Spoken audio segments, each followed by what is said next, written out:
فيلر المؤخرة، خبرنا. البادي فيلر او البط فيلر هو هلا كمان ترندنج.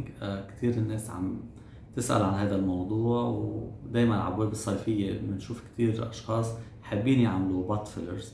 هلا البط فيلر بيكونوا هن شايفين انه اصحاب العلاقة شايفين ديفكت مكان معين.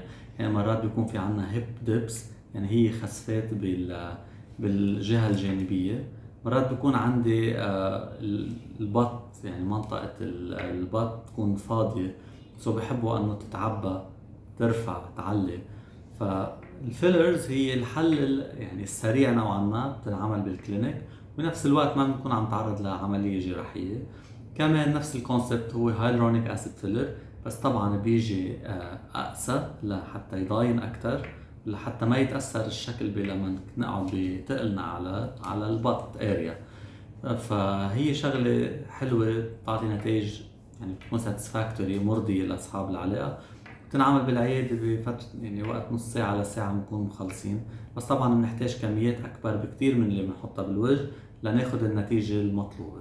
ممكن تعملوا له حقن دهن بدل الفيلر؟